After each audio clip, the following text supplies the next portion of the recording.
แต่เพื่อนๆสังเกตดูให้ดีนะกว่าภาพมันจะขึ้นนะครับมันช้าแต่เรายิงดักไว้ก่อนเลยครับมันไม่มีรถหรอกนะ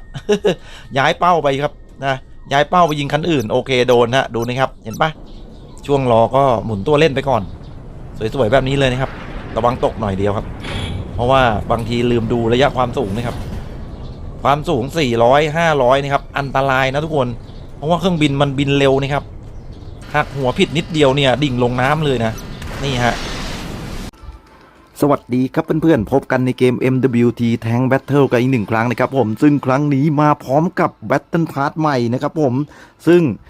Battle Pass ในครั้งนี้เนี่ยสายฟรีเนี่ยห้ามพลาดกันเลยทีเดียวนะครับเพราะว่ามีสิ่งที่น่าสนใจมากๆเลยก็คือเครื่องบินฟรีครับผมซึ่งทางตัวเกมเนี่ยได้จัดมาอยู่ในช่องของที่เราจะได้รับฟรีนะครับเมื่อเราทำภารกิจ Battle Pass เสร็จโดยที่ไม่ต้องเติมเงินเลยนะก็จะเป็นเจ้าเครื่องบินลำนี้เลยครับผมระดับ IV Template ครับเป็นเครื่องบินจู่โจมนะครับที่มีความเร็วสูงแล้วก็มีเขาเรียกว่ามีความใหม่ของเทคโนโลยีแล้วก็บรรทุกได้ขีปนาวุธได้หลากหลายรูปแบบเต็มลำกันเลยทีเดียวซึ่งวันนี้ครับผมเองก็จะมารีวิวเจ้าเครื่องบินลำนี้ให้กับเพื่อนๆได้รับชมกันเพราะว่าเป็นอะไรที่แหม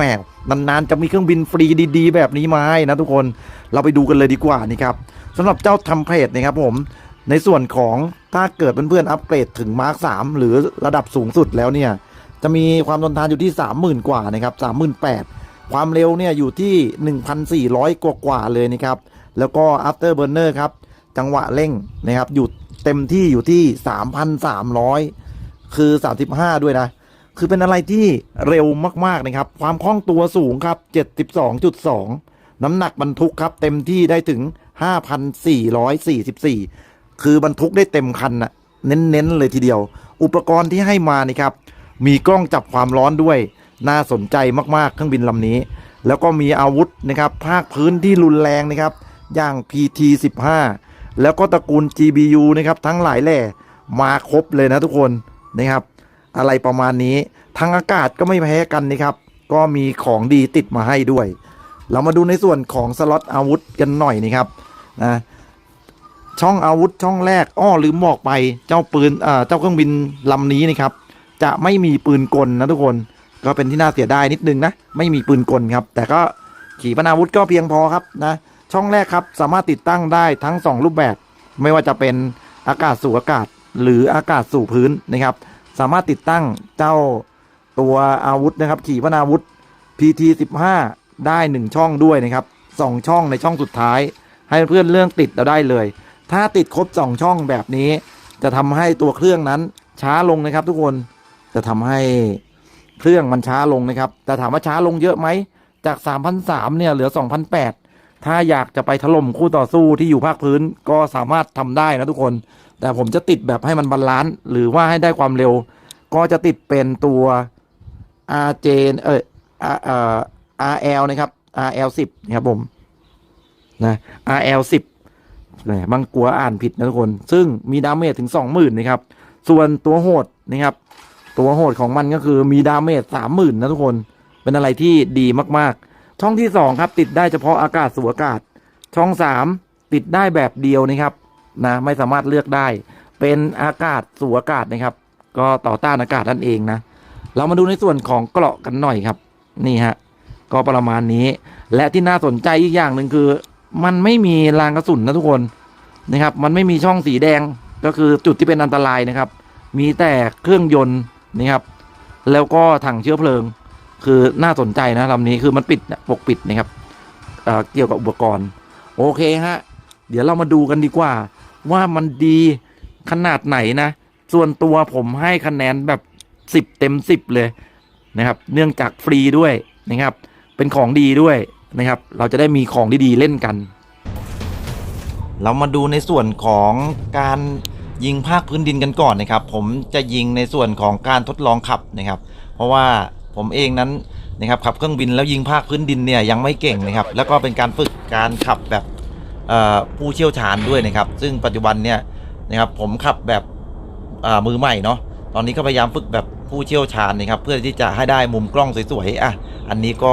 เป็นการฝึกนะครับการยิงนะครับผมมองว่าการยิงเนี่ยมันก็เหมือนการยิงปกตินะครับ ในส่วนของเครื่องบินทั่วไปที่สามารถติดนะครับระบบนำวิถีแล้วก็ระบบล็อกเป้านะครับแต่ลำนี้ครับ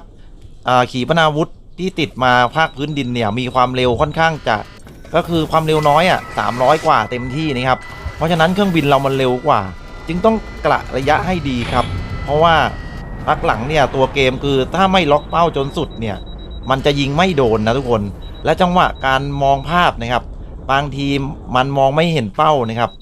คือประมาณว่าไม่แน่ใจว่าติดบั๊กหรือเปล่ามันจะมองไม่เห็นเป้านะมันจะแวบๆแวบๆเดี๋ยวจะมีภาพให้ดูด้วยนะครับนี่ฮะถ้ายิงโดนเต็มเพื่อนๆสบายใจได้ครับไม่มีปัญหาแน่นอนนะฮะความแรงเนี่ยหายห่วงนะคือขึ้นอยู่กับการเล่นของแต่ละบุคคลเลยส่วนตัวผมเองเนี่ยนะครับก็จะเน้นเป็นการยิงจากด้านบนเนาะถ้าเป็นผมเล่นนะครับเพราะว่าผมเองยังบินแนวราบเนี่ยไม่เก่งเท่าไหร่เนื่องจากการหันมุมกล้องครับอาจจะเป็นปัญหาก็ต้องดูครับเพื่อนๆหลายๆคนเนี่ยเล่นเก่งอยู่แล้วเนาะก็เลือกวิธีการยิงได้เลยนะครับส่วนการยิงแบบเลเซอร์ไกด์ครับเหมือนกันหมดเลยฮะถ้าเกิดภาพมันหลุดไปนะครับหมายถึงว่าระบบล็อกเป้ามันหลุดไปเนี่ยก็จะทำให้ยิงไม่โดนครับหรืออาวุธเนี่ยหรือขีปนาวุธของเราเนี่ยมันจะวิ่งไปตามเป้าและดูจังหวะนี้ครับจับเป้าอยู่ดีๆนะครับเป้าหายเฉยเลยนะครับเร่งมาแล้วฮะเพื่อที่จะให้เป้ากลับคืนมาแต่ปรากฏว่าพอเข้าใกล้ครับเหมือนกับรถหายผมว่าน่าจะเป็นบั๊กมากกว่านะครับเหมือนกับรถมันหายไปนะครับก็เลยทำให้ขีปนาวุธที่เรายิงไปนะมันไม่โดนนะครับเดี๋ยวจะมีภาพจะให้ดูนะครับแต่จังหวะนี้ฮะบินแบบเสยเข้าไปนะครับนะด้วยความเร็วต่ำพอสบายๆครับภาพนิ่งๆเนี่ยจังหวะเนี้ยยิงไปแบบนี้นะครับก็ยังสามารถที่จะทำลายคู่ต่อสู้ได้เรามาดูในจังหวะนี้ครับเดี๋ยวเพื่อนๆสังเกตดูให้ดีนะกว่าภาพมันจะขึ้นนะครับมันช้าแต่เรายิงดักไว้ก่อนเลยครับมันไม่มีรถหรอกนะ ย้ายเป้าไปครับนะย้ายเป้าไปยิงคันอื่นโอเคโดนฮะดูนะครับเห็นปะพอมาใกล้ๆนะครับภาพของรถมันเพิ่งเกิดขึ้นมานะครับก็เลยทำให้ผมเนี่ยค่อนข้างทำคลิปค่อนข้างยากนะครับเดี๋ยวมาดูกันดีสักหน่อยนะครับแต่การยิงนะครับเพื่อนๆไม่น่ามีปัญหาแน่นอนครับสำหรับภาคพื้นนะครับส่วนผมเห็นเพื่อนๆส่วนใหญ่เนี่ยเล่นเก่งกันอยู่แล้วนะครับนะดิ่งหัวลงมายิงแบบสบายๆนะครับอันนี้เป็นการยิงแบบแตะเบรกนะครับนะซึ่งเนี่ยเดี๋ยวเลือกลากไปให้ดูนะครับเห็นปะอย่างนี้ฮะปึ๊บก็ยังทันเลยนะทุกคนดูดิเพราะว่าขีปนาวุธที่เราใช้ความเร็วมันต่ำครับจังหวะนี้คือเป็นการล็อกเป้าแล้วยิงครับยิงแล้วม้วนตัวเลยโอ้โหเกือบตกพื้นครับเหลือแค่40 กว่าเมตรเท่านั้นไม่แห่อันตรายจริงๆครับดูฮะช่างกล้าทุกคนเกือบไปแล้วอันนี้คือไม่ได้ตั้งใจนะฟลุกครับเรามาดูจังหวะนี้ครับนะอย่างที่ผมบอกเพื่อนๆไปนะครับดูให้ดีนะฮะมันล็อกเป้าตั้งแต่ยังไม่เห็นภาพนะครับดูดิแล้วผมก็ยิงขีปนาวุธไปครับปั๊บเรียบร้อยไม่มีเครื่องบินไม่มีรถอยู่นะครับแต่มีรายชื่อหรือมีตัวหนังสืออยู่นี่แหละครับผมสิ่งที่ผมบอกว่าเวลาภาพมันขึ้นช้าปุ๊บเนี่ยนักบินผมเหวอเลยนะยิงไปนะครับขีปนาวุธเหมือนกับยิงวืดแต่มันจับเป้าให้เรียบร้อยแล้วจริงๆมันมีรถอยู่ตรงนั้นนะครับแต่ภาพมันไม่ขึ้นอันนี้ก็เอามาให้ดูขำๆกันนะครับเรามาดูกันอีกสักหน่อยครับลักษณะการดิ่งลงมายิงนะครับอันนี้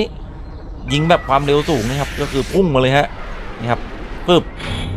นี่ครับก็ยังทำดาเมจได้นะประมาณนี้เลยก็ลองกะระยะดูครับเนื่องจากเครื่องบินนั้นมันมีความเร็วค่อนข้างสูงนะครับ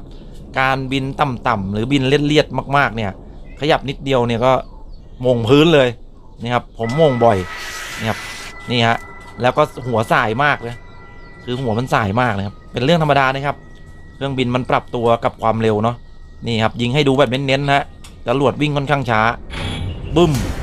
41,000ก็ถึงกับพังกันเลยทีเดียวนะครับก็สำหรับภาคพื้นดินก็โหดแน่นอนฮะนี่ครับบอกเลยนะครับเรามาดูในส่วนของการเล่นทางอากาศกันบ้างแหมบอกเลยเป็นอะไรที่ดีมากๆนะพอพูดถึงการเล่นกลางอากาศเนี่ยผมก็นำภาพมาให้ดูนะครับเนื่องจากเป็นเครื่องบินที่มีความเร็วสูงนะครับแล้วก็มีความคล่องตัวสูงเนี่ยจังหวะกลับตัวนะครับขนาดผมเนี่ยจะตกพื้นหลายครั้งนะครับก็ยังสามารถงัดหัวขึ้นมาได้นะครับนะก็ยังสามารถงัดหัวขึ้นมาได้นะครับแล้วก็ปลอดภัยด้วยนะครับก็ถือว่าเป็นเครื่องบินที่ดีครับจังหวะนี้โดนโจมตีในระยะประชิดนะก็เล่นสนุกครับนะกับตัวเร็วนะครับกับตัวเร็วจรวดยิงดีนะครับผมความเร็วของจรวดเนี่ยอยู่ที่1,500นะถ้าจำไม่ผิดนะครับอยู่ที่1,500ถ้าส่วนใหญ่นะครับเกือบทุกระยะเลยก็เลยทำให้โจมตีคู่ต่อสู้ได้ค่อนข้าง รวดเร็วและแม่นยำแบบนี้ฮะนะครับส่วนดาเมจเหลือเฟือครับส่วนใหญ่จะประมาณ2นัดก็ล่วงกันหมดแล้วนะครับนี่ฮะกลับตัวแบบสวยๆเลยโอ้อันนี้โดนครับผมยิงติด2นัดซ้อนนะส่วนใหญ่นี่ฮะนัดที่3ล่วงนะครับนัดที่3ก็ล่วงกันไปนี่ฮะความเร็วกับตัวนี่ 3,000 กว่านะครับทุกคนนี่ฮะอันนี้พอติดอาวุธที่ยิงอากาศสู่อากาศเนี่ยทำให้ความคล่องตัวมันสูงด้วยแล้วก็ความเร็วเพิ่มด้วยนะครับเมื่อตอนต้นคลิปเนี่ยผมบอกว่ามันเร็วสูงสุดนะครับ After Burner มันอยู่ที่ 3,300 ใช่ไหมอันนั้นคือเราติดอาวุธภาคพื้นมาด้วยไง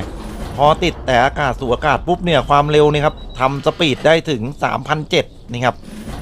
3,700 3,800 แต่ผมยังไม่เห็นตัวเลข 4,000 นะอันนี้ก็มาบอกเล่าให้เพื่อนๆได้รับชมกัน